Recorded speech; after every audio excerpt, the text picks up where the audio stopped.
O caso Master, a segunda turma do Supremo Tribunal Federal formou maioria para manter a prisão preventiva do banqueiro Daniel Vorcaro. O julgamento é em sessão virtual. Acompanharam o voto do relator, o ministro André Mendonça, os ministros Luiz Fux e Nunes Marques. No voto, Mendonça também determinou que devem permanecer presos Fabiano Campos Zetel, cunhado do Vorcaro, e o ex-policial federal Marilson Roseno da Silva. Ainda falta o voto do Gilmar Mendes.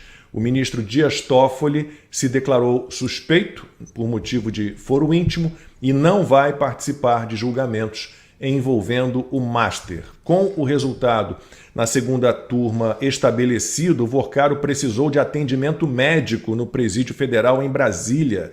Ele teve um surto e machucou as mãos, esmurrando as paredes da cela. E o Daniel Vorcaro decidiu trocar de advogados. Ele era defendido pelo criminalista Pier Paolo Bottini, que deve deixar o caso para a entrada do também criminalista José Luiz Oliveira Lima, que tem larga experiência na negociação de grandes acordos, de delação premiada, e é tudo o que a gente quer, Constantino, que o Vorcaro faça uma delação premiada e entregue de uma vez por todas esse esquema, que aí você olha e vai bater em tudo, nas fraudes no INSS, no Centrão, no PT, em PCC. Então tem muita gente para que o Daniel Vorcaro entregue nessa delação, Consta.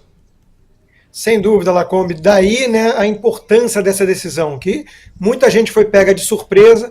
Na Oeste Sem Filtro, que eu faço às quintas-feiras, a Paula fez uma rodada ali, uma enquete, e eu arrisquei que o placar ia ser 3-1. Parece que o Gilmar não precisou votar, então acabou, acho que 3-0. Eu não vou entrar na questão jurídica, porque temos o Marcelo aqui para falar logo depois, eu vou me ater a uma análise mais política. Agora, mesmo do ponto de vista jurídico, para um leigo, eu acho que era evidente que seria escandaloso se não houvesse a manutenção da prisão, porque substância, embasamento para isso, sem dúvida há.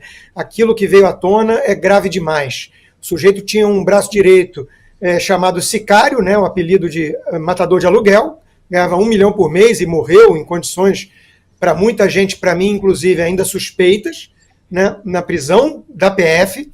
Ele queria quebrar todos os dentes de um jornalista famoso do Globo, ele queria moer aquela vagabunda da ex-empregada dele e por aí vai. Quer dizer, um sujeito desse não pode ficar solto, ele vai acuar testemunhas, ele vai obstruir a justiça, ele pode tentar fuga, ele foi preso a primeira vez tentando embarcar para Dubai, enfim.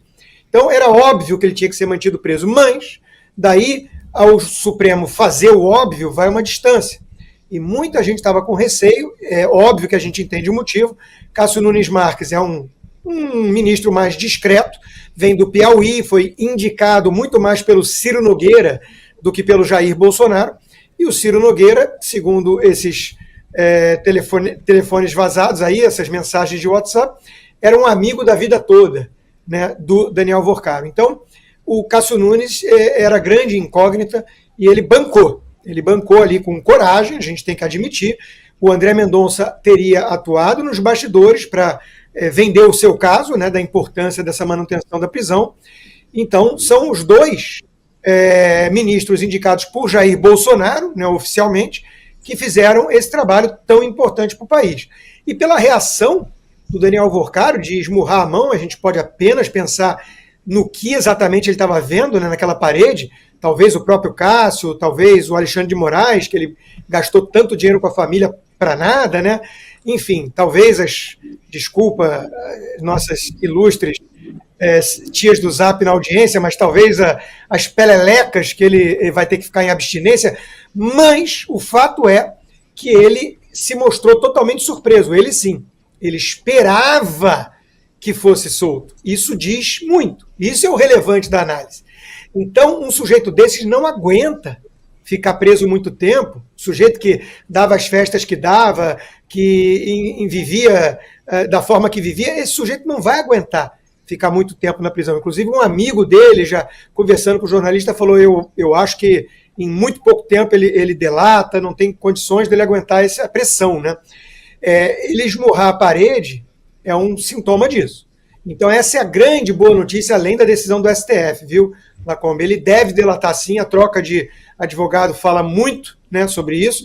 Esse foi o advogado que fez a delação, se eu não me engano, do próprio Dirceu e do Braga Neto também. No caso do Braga Neto não foi um resultado muito bom, né? Foi condenado a quase 30 anos de prisão, enfim. Mas a gente tem que torcer para que exista uma possibilidade de acordo e que não seja tão seletiva assim. Né? Ele combina ali de entregar uns gatos pingados da política e fica por isso mesmo. Não. Nós queremos delação do Poder Judiciário. A Lava Jato começou a afundar quando esbarrou no amigo do meu pai, que era, por acaso, o Toffoli. O mesmo agora do resort, que não era dele, mas e que recebeu uma grana de gente ligada ao Vorcaro. Então, eu espero que a delação exigida seja envolver os ministros do Supremo, pelo menos o Alexandre de Moraes e o Dias Toffoli, é o que nós precisamos no Brasil. Voltamos a sonhar, Lacombe, isso é importante.